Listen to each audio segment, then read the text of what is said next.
Perfect. All right. Welcome, everybody. We're going to have a few more people that come on. It's just, again, the top of the hour now, but we want to welcome everyone to 2025 and the January version of the the JVS online journal club. New year. Some things will be the same. Some things will be changing, and we'll be doing a few new things, and I'll kind of mention those in just a second.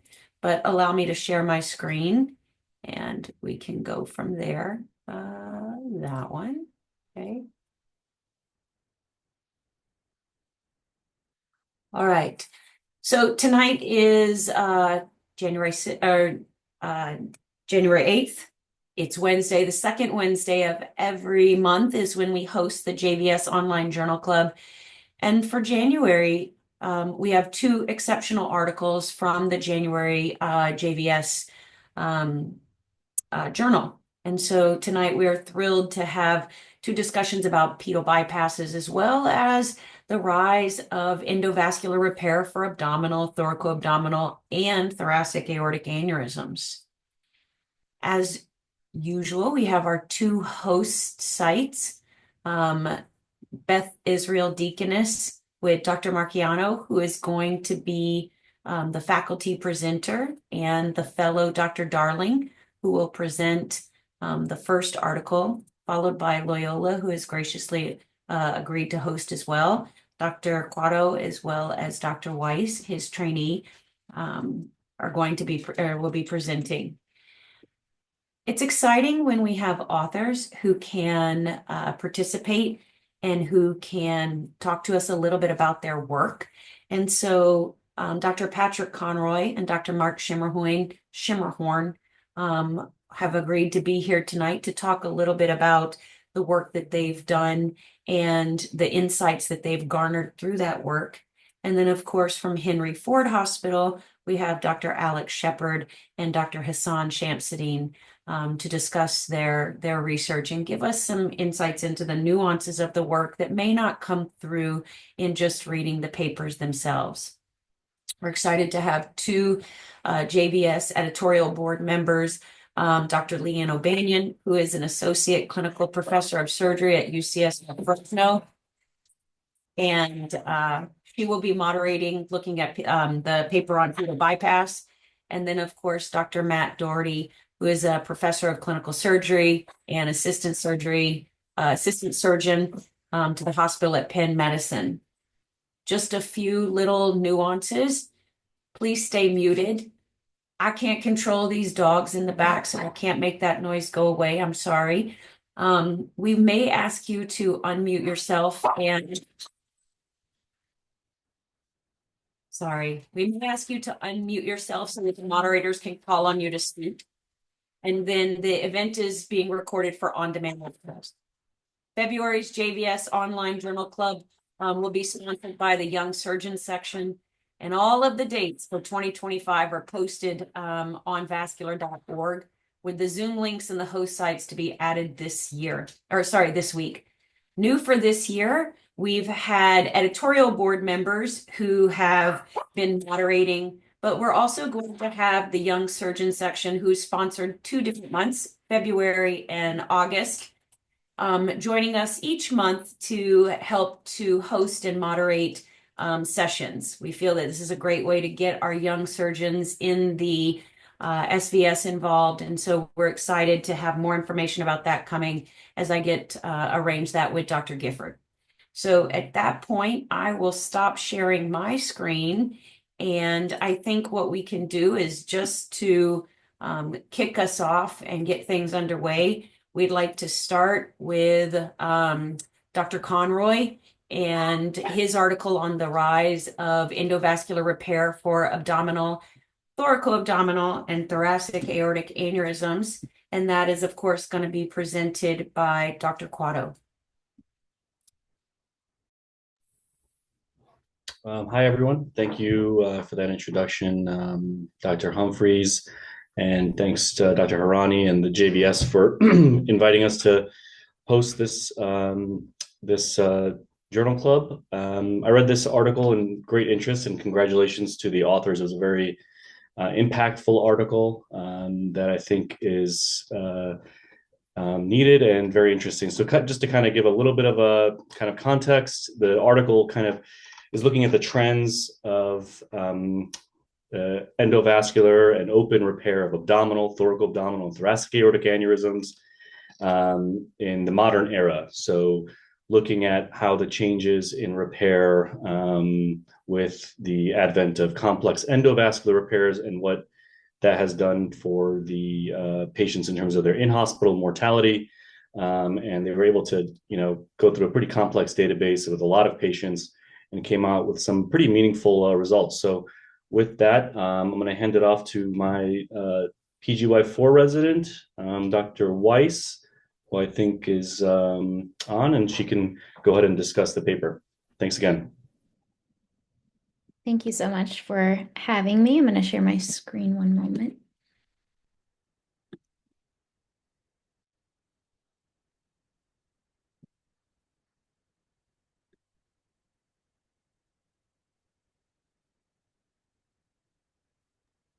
So, Screen's back. So Dr. Weiss,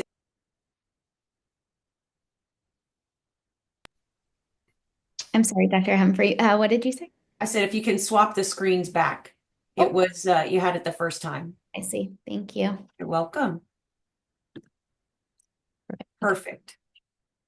Let me just move something. Okay.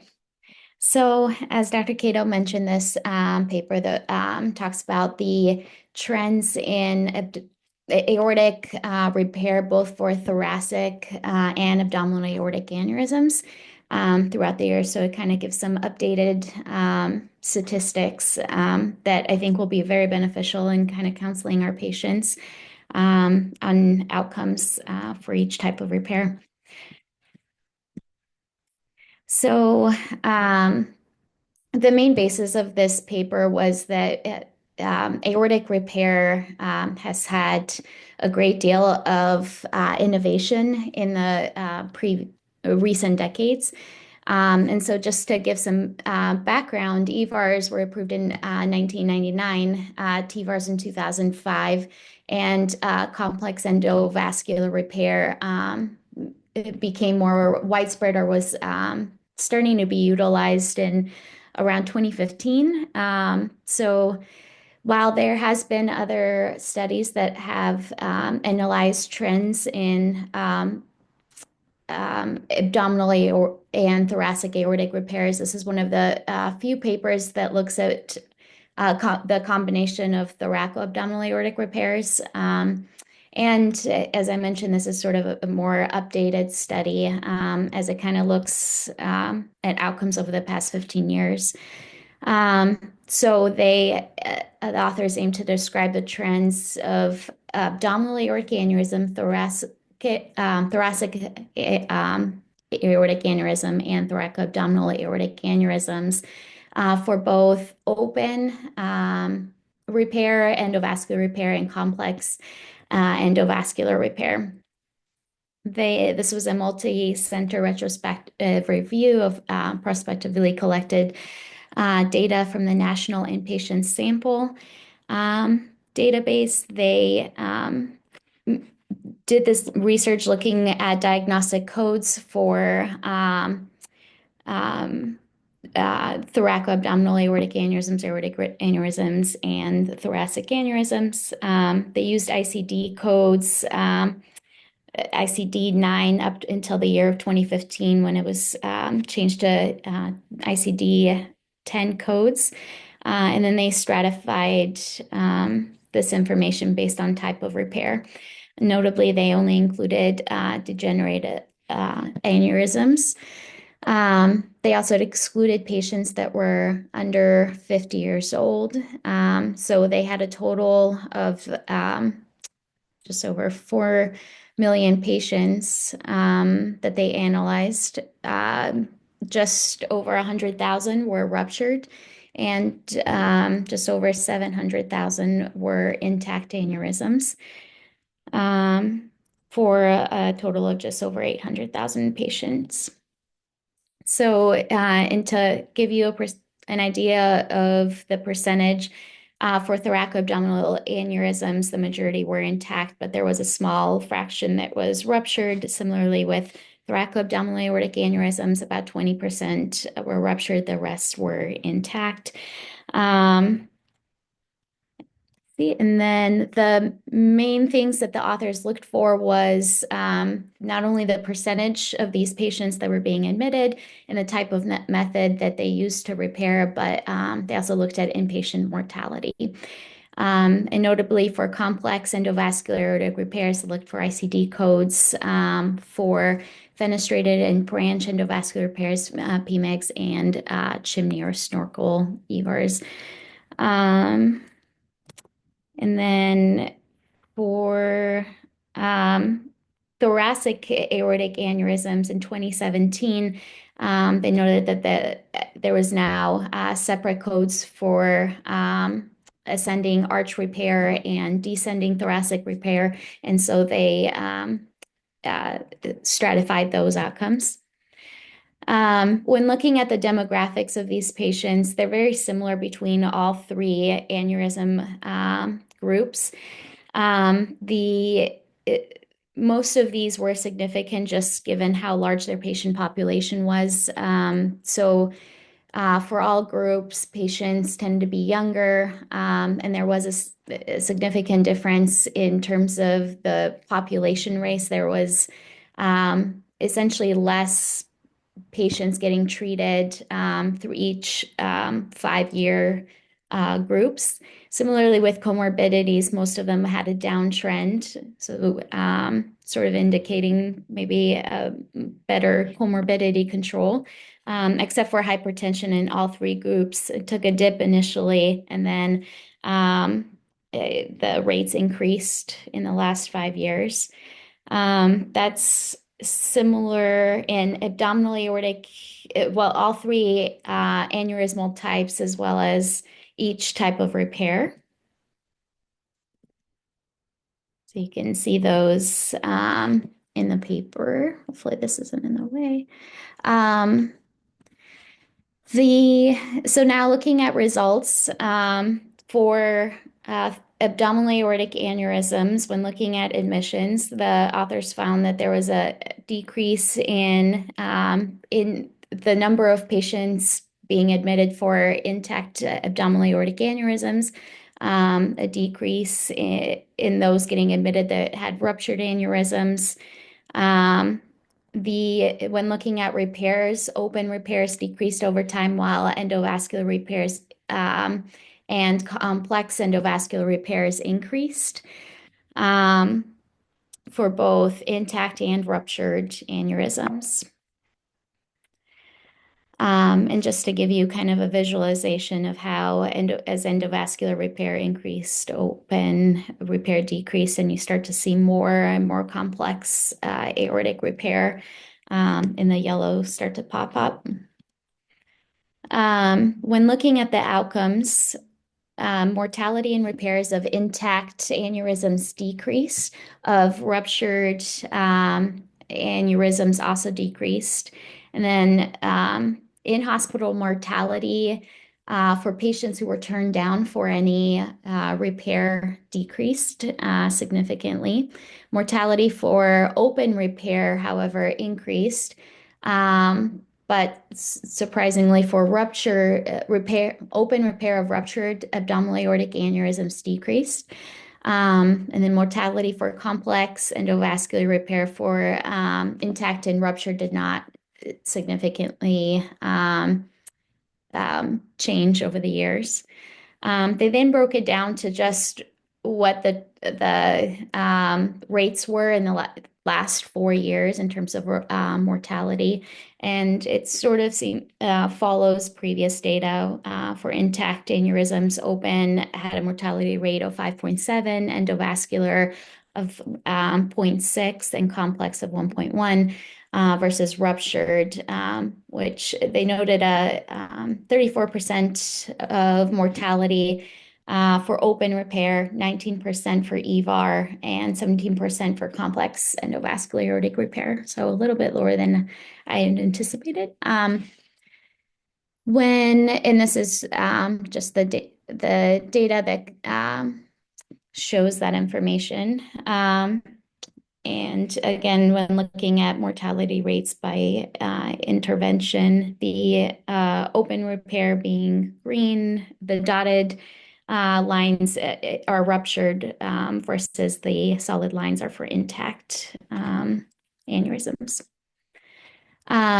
They looked at the similar data for thoracoabdominal aortic aneurysms when looking at admissions. The intact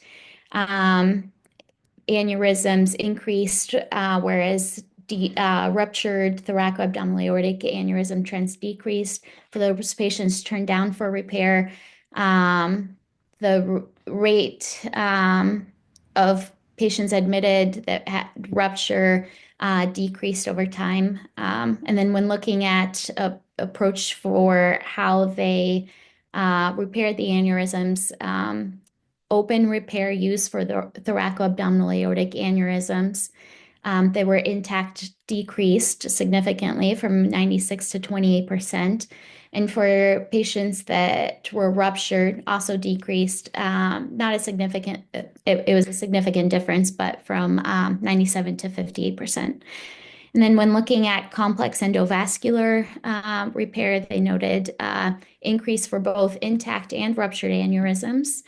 For intact aneurysms from almost 4% to 72%, and then for ruptured from about 2% to 42%. And then when looking at outcomes for patients who had repair of their thoracoabdominal aortic aneurysms, mortality for intact repair decreased over the study period.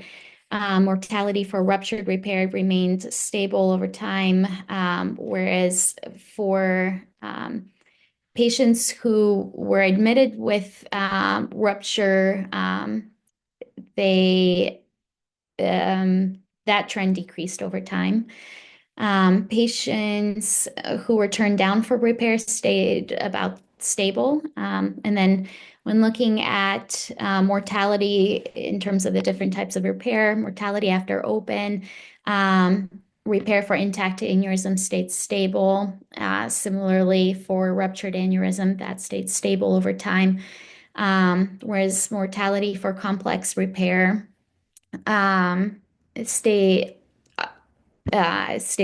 similarly stayed stable for both intact and ruptured aneurysms. And then when looking at just the last 4 years, open repair of thoracoabdominal aneurysms had a mortality rate of about 13%, whereas for EVAR it was about 5.5%.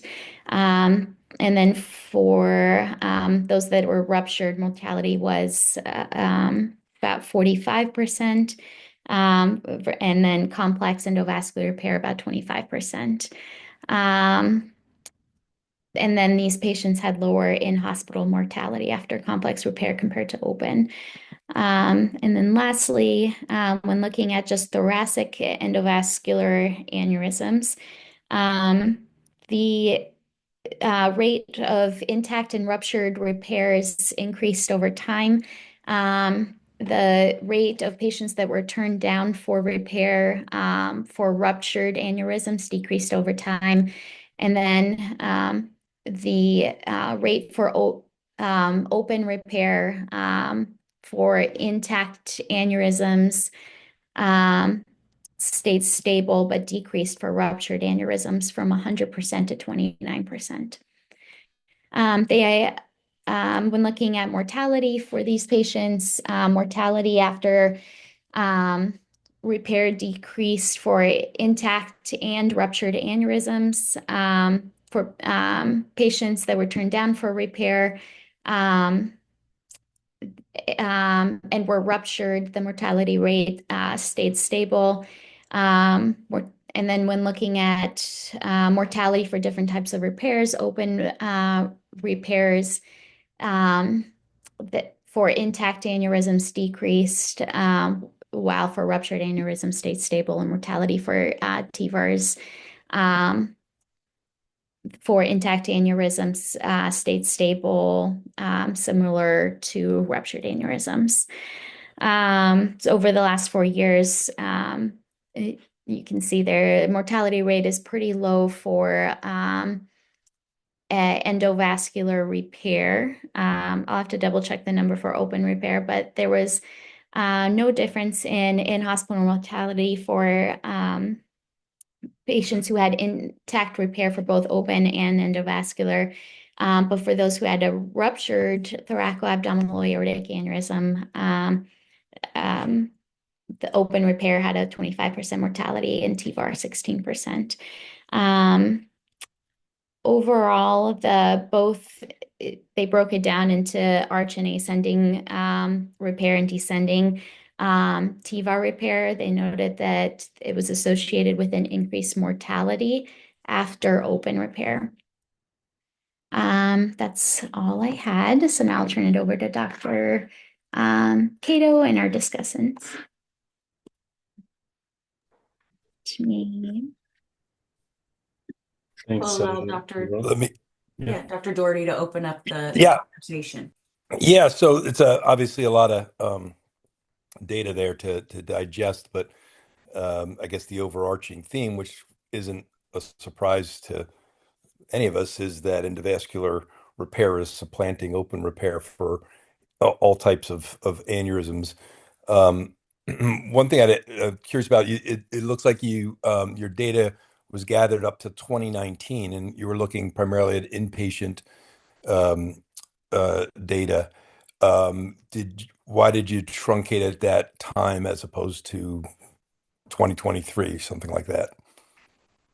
I guess, Pat, is that for you? Yeah, I can answer that. So I'd say the primary reason was when the analysis was first undertaken.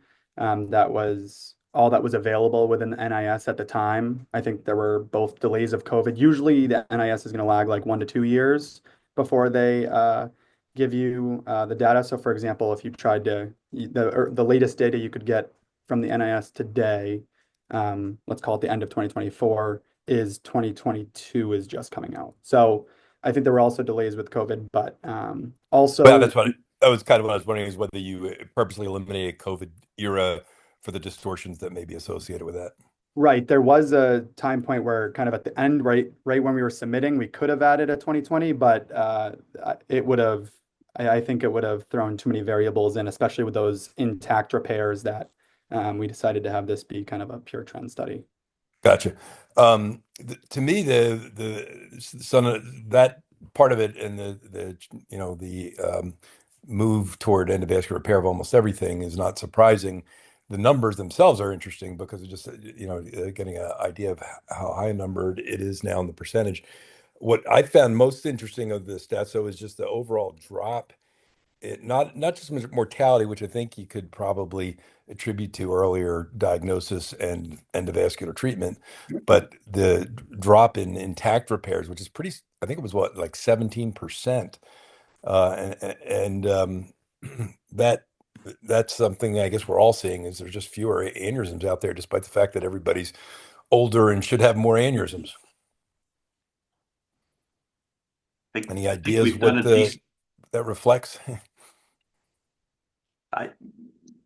I'll jump in here, Patrick. I think it's smoking primarily. I think people around the country, around the world, but especially in our country, are really cut back on smoking, and I think that's impacting our business. So Okay, well, that speaks for success, I guess. It is a pretty striking number, and I think the European literature is even more impressive in some of that. What did you do? I'm just curious because it's not infrequent that open and endovascular procedures are done in a hybrid fashion. How are those accounted for in this database analysis? If ones were done in concert, so for example, if you're describing well, it depends. So if you're if they were in concert in such a fashion that you had like a TVAR and then an open abdominal or something of the sort there, that'd be considered a TAAA, so a thoraco with a complex repair. In terms of AAA, I think I remember at this, we might have had a reviewer that brought that up as a comment. We did a quick little like sensitivity analysis. That number being captured was incredibly tiny, but I believe that was included in the open cohort. Okay. Last thought. It seems to me that one of the other take-home messages I got from this paper was that the mortality is decreasing for endovascular repair of everything, but increasing for the open repair of abdominal aortic aneurysms and complex aortic aneurysms. And what are your thoughts on that? Is it a matter of we're not doing enough open surgery now and we're paying the price with higher mortality now? Or is the patient population different now because who is submitted to open surgery is different than it used to be? Yeah, I think we saw the pretty clear trend of a decreasing open population. I think that primarily the explanation would be that you are reserving open for patients non-amenable to EVAR, so with either more complex anatomy, despite maybe having better operative candidates. So I think that being reserved for those harder aneurysms, that might be an explanation. I think there definitely was a derivation that this might be due to training, but I think predominantly, especially on this nationwide scale, I think it's probably just due to anatomic constraints for that open procedure. Yeah, I disagree. I think some of it is a loss of open surgical skills that is unavoidable.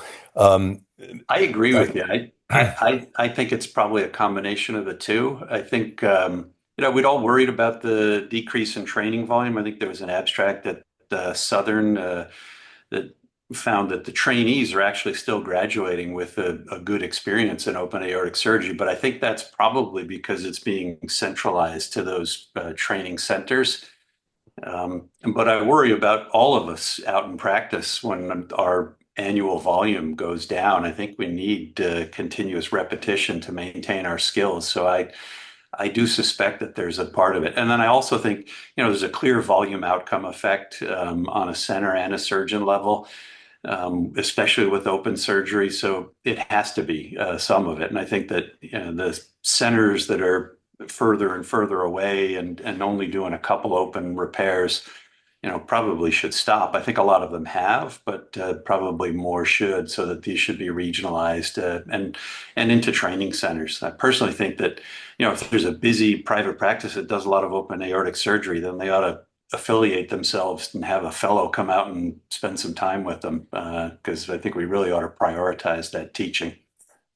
yeah, it's an interesting dynamic, and it's similar. I guess the next paper is going to kind of address it from the pedal bypass. I think similar considerations. One last thing, Missy asks, can you guys shed? And I've noticed this too. How is it that only 50% of patients who are turned down for repair of a ruptured aneurysm actually have more inpatient mortality? Are they going home with ruptures and just doing fine? No, that's I'll go ahead, Patrick. This is because we only have a minute left. This is a part of the issue with using the NIS database is it only captures one admission. So that patient comes in with a diagnosis of ruptured aneurysm. They don't get surgery. Several things could happen. They could die.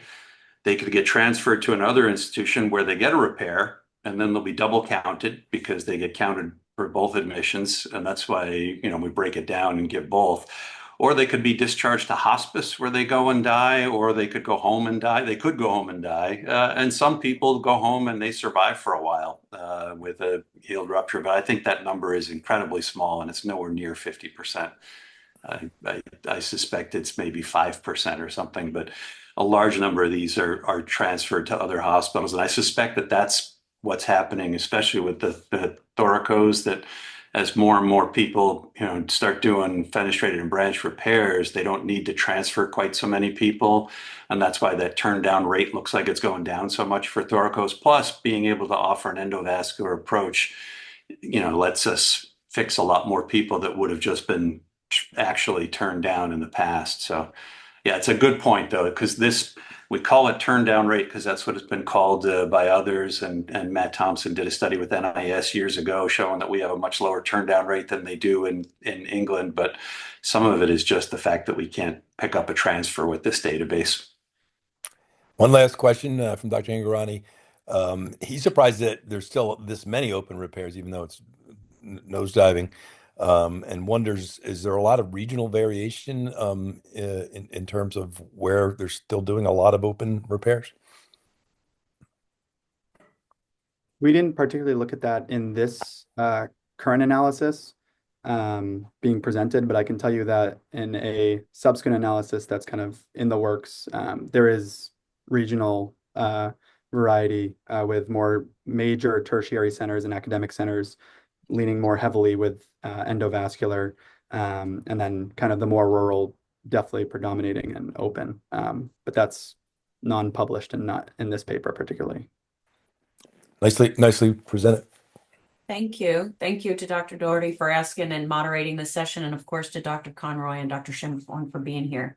We're going to transition over to national trends and outcomes of pedal bypass surgery. Again, Dr. Shepard and Dr. Shamsian are here. They'll be answering questions from our moderator, Dr. O'Banion, and we can start it off with Dr. Marcasio.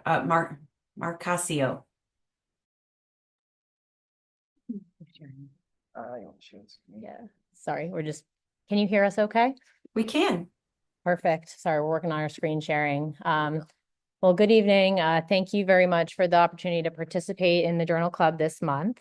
Dr. Darling and I were asked to present a paper entitled National Trends and Outcomes of Pedal Bypass Surgery. And this is a topic that is near and dear to our hearts here at the IDMC. So we are very excited to have the opportunity to review this paper. And we congratulate the authors on their work. I'll provide some quick context for the paper, and then I'll hand this over to Dr. Darling. Chronic limb-threatening ischemia, as I think most on this call know, is the most severe manifestation of peripheral vascular disease. It's characterized by ischemic rest pain or tissue loss. These patients have extremely high risk of limb loss, but also exceedingly high risk of major adverse cardiac events. Given the high morbidity and mortality in this population, a multidisciplinary approach where early diagnosis and prompt management is imperative to management and to trying to facilitate good outcomes.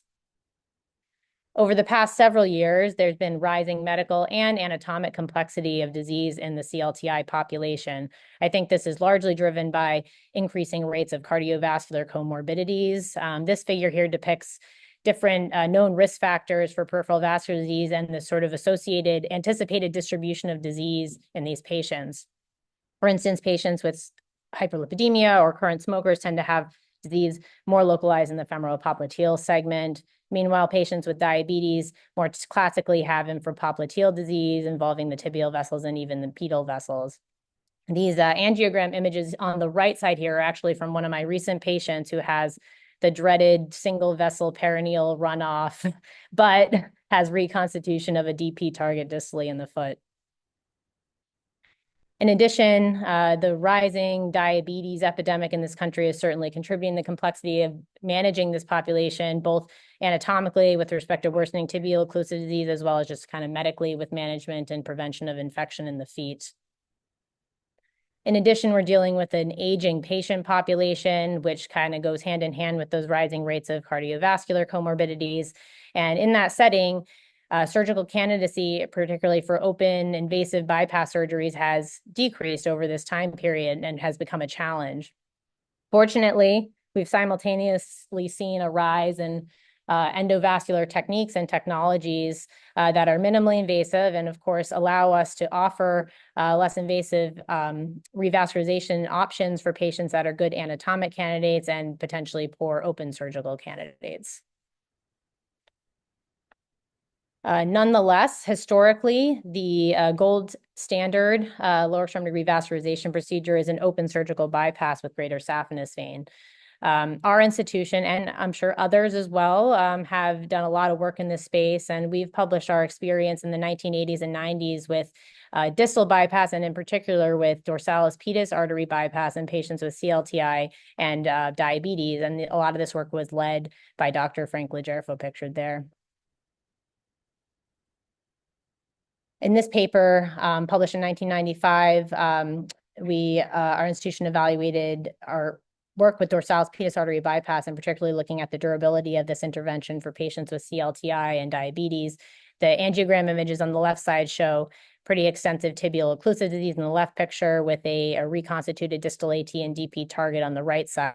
And then the image on the far right shows an intraoperative picture of a dorsalis pedis bypass with greater saphenous vein. In this study, which was again single institution work, at 5 years, they demonstrated a primary patency rate of about 70%, secondary patency of over 80%, and I think more importantly, a limb salvage or limb preservation rate of over 80% in patients that underwent a dorsalis pedis bypass out to 5 years. Based on those outcomes, the study notes aggressive use of lower extremity bypass grafting, including foot level bypass, has been advocated as the best approach to limb-threatening ischemia, and dorsalis pedis bypass has been the most important recent addition to our surgical armamentarium. Similarly, looking out to 10-year experience with this operation in over 1,000 patients, they demonstrated a patency rate of 40% at 10 years, but a limb preservation rate of over 50% in what is a very high-risk population. Based on these data, they concluded that DP bypass is durable with a high likelihood of ischemic foot salvage, and these results justify the routine use of pedal arterial reconstruction for patients with diabetes. These studies, while I think very convincing and show excellent durability of a DP bypass, they're quite outdated now, over 20 years since this one was published. And they were published sort of before the advent of many of the endovascular techniques that we're able to offer patients in the current era. So it's still unclear what the experience with dorsalis pedis, but also generally with pedal bypasses in the current era. And particularly with the advent of endovascular interventions, that has led to this paper that Dr. Darling is going to discuss. All right, I'm going to just share my screen a little differently. Give me 1 second.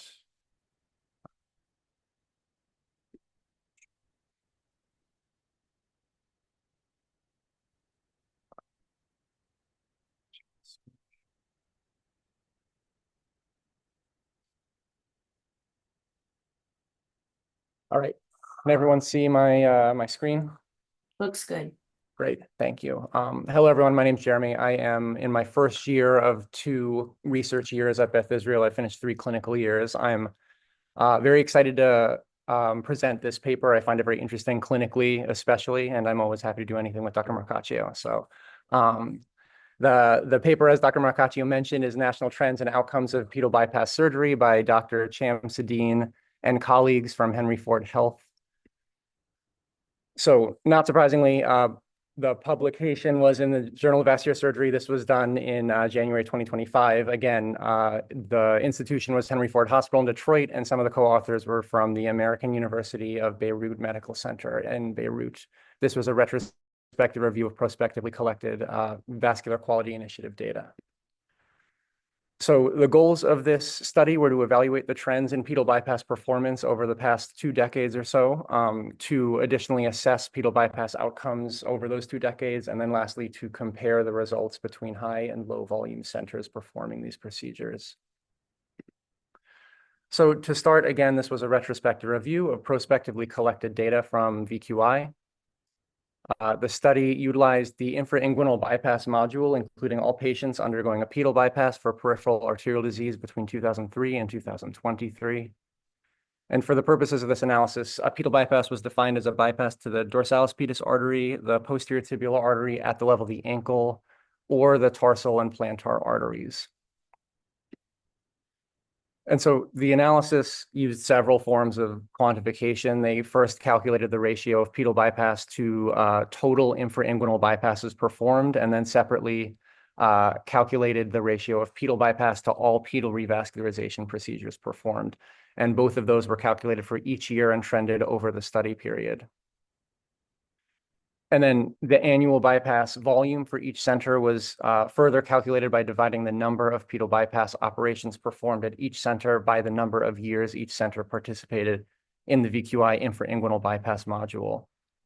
Centers performing pedal bypass were then categorized according to their annual bypass volume into tertiles of low volume centers, which meant fewer than 2 pedal bypasses per year, medium volume centers, which were 2 to 4 pedal bypasses per year, and then high volume centers, which were greater than 4 pedal bypasses per year. And then lastly, outcomes included primary patency, secondary patency, amputation, reintervention, and major adverse limb events. A total of 3,466 patients received a pedal bypass during the study period. The ratio of pedal bypass to infrainguinal bypass dropped from 14% in 2003, which you can see here in this figure, to 4% in 2023, reflecting a near fourfold decrease in pedal bypass utilization over the 20-year period. And then the ratio of pedal bypass to all pedal revascularization procedures dropped from 17% in 2011 to 2% in 2023. Prior to the formal analysis within the study, the authors looked at the overall outcomes among pedal bypasses, where primary assisted, and secondary patency rates were 65%, 76%, and 80% respectively at 1 year. And then rates at 1 year follow-up of amputation, reintervention, and major adverse limb events were 17%, 18%, and 32% respectively. So to get into the bulk of the analysis itself, in regards to center classifications, which were the comparison groups here, of the 302 centers performing infrainguinal bypass in the VQI, a remarkable 19% did not perform any pedal bypasses during the study period. Of the remaining 246 centers performing pedal bypasses, 78% were low volume centers, 15% were medium volume centers, and only 7% were high volume centers. And so the median performed each year was 1 in the low volume centers, 3 in the medium, and then 8 in the high volume centers, with the highest performing center, a center after my own heart, is doing 16 per year apparently. And so when looking at only discrete portions of table 1, so it's a big table and I kind of pick and chose the areas that were more significant, but patients treated at high volume centers tended to be older, were more likely to be white, have hypertension, and present with CLTI, and they were less likely to be current smokers, have an ASA class greater than or equal to 4, and were less likely to have had a prior ipsilateral peripheral vascular intervention. And then further, pedal bypasses performed at high volume centers were more likely to have had received preoperative vein mapping prior to their intervention, use an autologous vein conduit, and undergo a tarsal or plantar artery bypass. You can see about 14% of patients in high volume centers underwent a tarsal or plantar bypass versus about 10% in the low volume centers. And then in regards to operative details, not surprisingly, the only notable difference between the groups was shorter operative times noted among pedal bypasses performed at high volume centers, clocking in at 230 minutes per procedure at high volume centers, 251 in medium, and 265 in low volume centers. Length of stay, MI, stroke, AKI, pneumonia, surgical site infection, and graft infection were all non-different between volume center sizes. And then when assessing 1-year outcomes, high volume centers further demonstrated higher rates of primary patency, denoted in these graphs by the blue line, with low volume centers being the black line. And then high volume centers demonstrated lower rates of amputation, reintervention, and major adverse limb events. And then each of these outcomes remained significant after Cox regression, where undergoing a pedal bypass at a high volume center was protective against primary patency loss, reintervention, amputation, and major adverse limb events when compared to low volume centers. And then importantly, basically, you can see in this table, medium volume centers did not demonstrate any differences in outcomes when compared to low volume centers. And then in regards to some subset analyses that were performed in the study, they stratified by bypass outflow site and found that no differences were seen between DP, PT, and tarsal versus tarsal or plantar targets in regards to all of their primary outcomes, including primary patency, secondary patency, amputation, reintervention, and major adverse limb events. And you can see the similarity in the figure to the right. And then lastly, when comparing vein conduits versus cryografts, a notably tenuous conduit, which was made clear after a recent study by Dr. Farber and colleagues with the best CLI data from a few months ago, vein conduits were seen to have notably higher rates of primary patency and lower rates of amputation and major adverse limb events, which you can see here. And then following Cox regression, they sort of flipped it around, and cryograft as compared to vein grafts demonstrated higher rates or higher risk of primary patency loss, secondary patency loss, amputation, and major adverse limb events. And you can see how notable, based on these hazard ratios, cryografts are in regards to outcomes. So you have almost a 4 times higher likelihood of experienced secondary patency loss, almost 3 times higher likelihood of amputation, and then almost 2 times higher likelihood of major adverse limb events with the use of cryografts. So importantly, there are several limitations of the study, notably the lack of long-term follow-up seen in the VQI, which poses questions regarding the long-term durability of these interventions. The lack of granularity regarding the degree or severity of tissue loss that patients present with is also an important limitation, because this is a variable that has been demonstrated to have notable effects on patients' rates of limb salvage. And certainly inclusion in the regression models would have been valuable to better understand possible utility of pedal bypass. Additionally, there's no evaluation of surgeon volume or experience, which would better elucidate whether the improved outcomes in high volume centers is from the center experience, the surgeon experience, or somehow a combination of the two of them. And then lastly, the inevitable concerns with large database such as VQI, or data entry and missing variables are pretty common. Although small in impact, they may certainly affect the final results of the analysis. And so ultimately, in conclusion, based on the findings by Dr. Chamsadine and colleagues, despite a 4-fold decrease over the past 20 years, pedal bypass still demonstrates favorable outcomes in the management of patients with peripheral arterial disease. Further, based on their analysis, centers with higher operative pedal bypass volume are shown when compared to low volume centers to have superior patency and limb salvage rates, underscoring that complex procedures often require substantial experience to achieve proficiency, something that's often seen time and time again in vascular surgery with innovations such as TCAR and physician-modified endografts. However, the intrigue here, I think, is that it's a long-standing procedure and not a new one. But overall, based on the findings of this study, pedal bypass remains an important part of the armamentarium of the modern vascular surgeon, despite the continued advancements of endovascular therapy over the past several decades, or a decade, I guess I would say. Thank you very much. All right, is that me? I get to jump in now? Perfect. This article gets me so fired up. I'm so excited to talk about this. Just like you guys, this is so near and dear to my own heart as well. You did a wonderful job of presenting this. I think, Joe put a question in the chat, and I think it was one of the things I was going to lead off with, is that one of the most alarming stats about this paper is that 20% of VQI centers performing infrainguinal bypasses in 20 years did not perform a pedal bypass. Am I saying that correctly? That to me is just shocking. And, and so why are they not performing pedal bypasses? Because VQI centers are typically denoted as centers of excellence, centers that are committed to, looking at their outcomes. So are they doing all deep venous arterializations? Are they masters at pedal loop angioplasty? What do you think is the reason why 20% of VQI centers in 20 years have not performed a pedal bypass?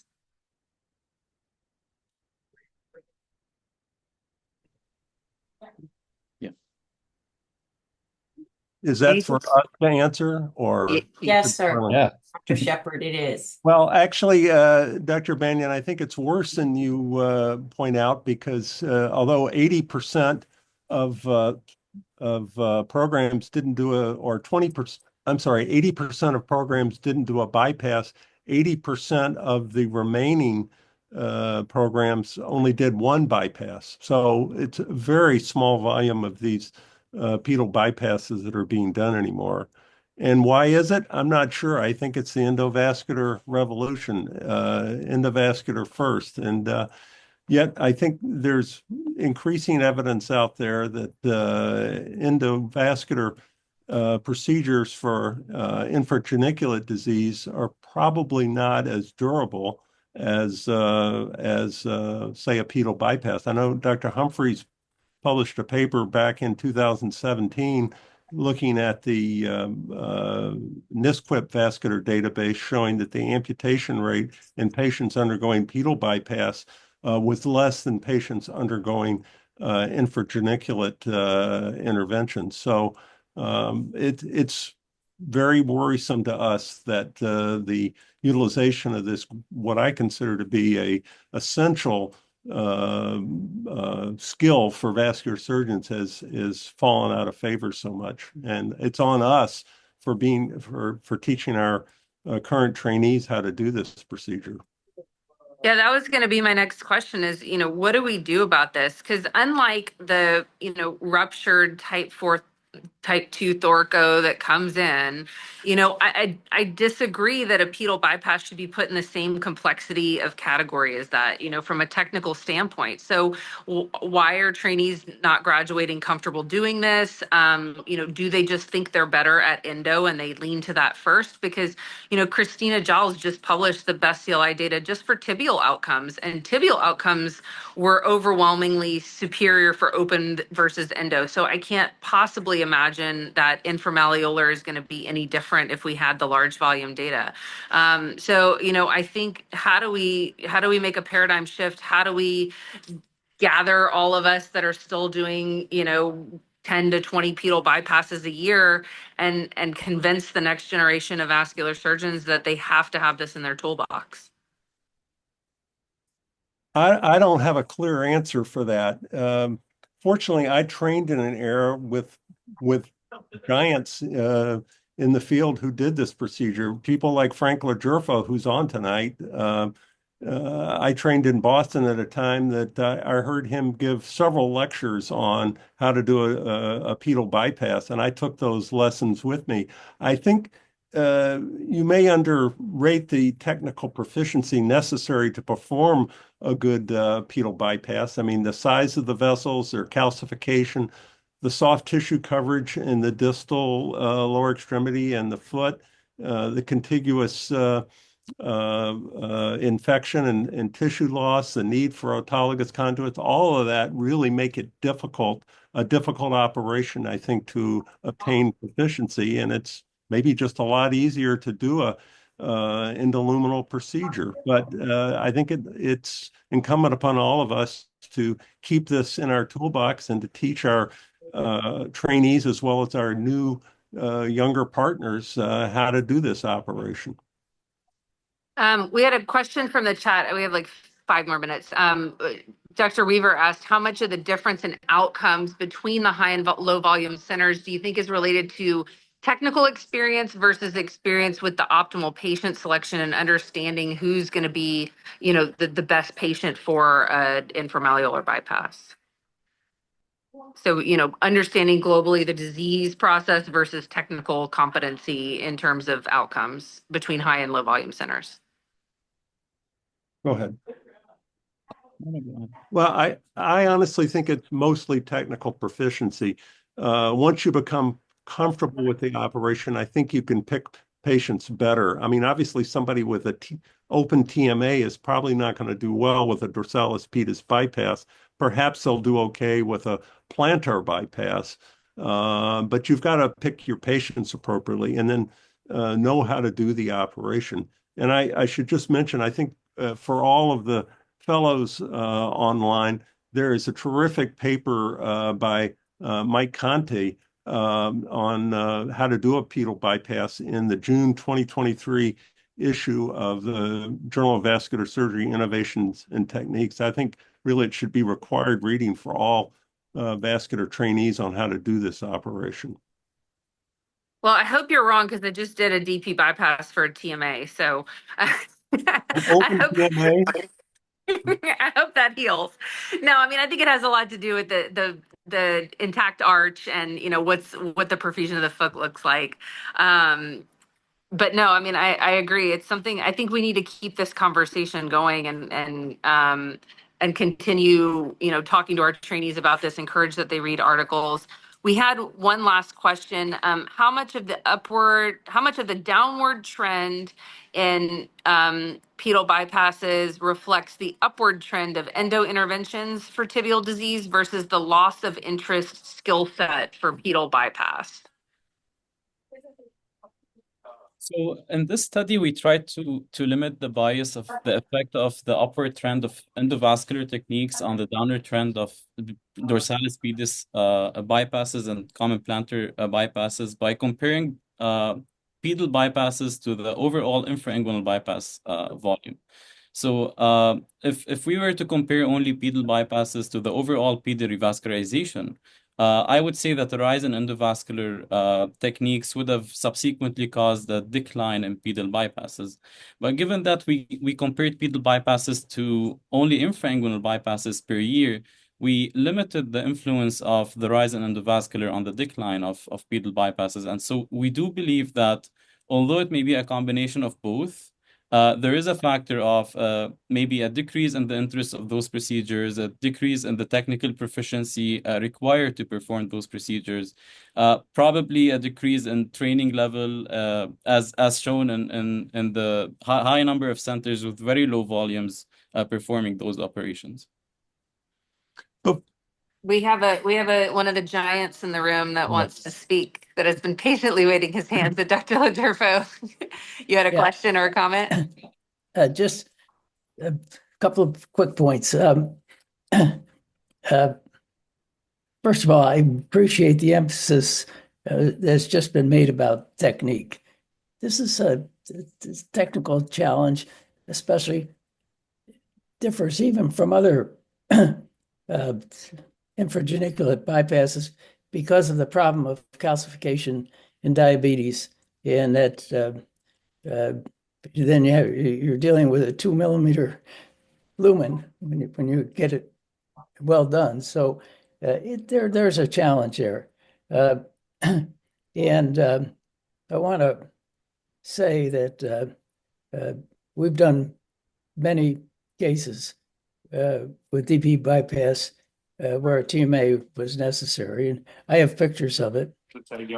And with regard to other technologies coming along and so forth, well, I have yet to see a picture, even with a toe amputation for gangrene and diabetes, where DP would have been appropriate, and one of these other procedures was done, showing that wound healed in a photograph. A simple challenge. And finally, I think Mark might know something about how the SPS can act to change this, because in this paper, they touch on this. Can you really take care of infragenic vascular disease? And I would say infrainguinal ischemia in people with diabetes, if you don't have the ability or can provide your patients with access to someone who has these skills. Now, that's again a challenge, but the SPS really should address this. We have so many programs that are not teaching this, and many more who are not teaching it well. So those are my comments. Thanks for this. This paper was really warmed my heart. Well, I think a lot of us that are on this call and still working in academic centers really do love a good pedal bypass. I will tell everybody I'll do a pedal bypass all day, but please don't make me do a TMB or some godforsaken aortic case where there's more stents than there is time in the day. But I know not everyone feels that way. But thank you, Dr. McGoffro, for being here. And thank you, everyone, for joining us for the January version of JVS Online Journal Club.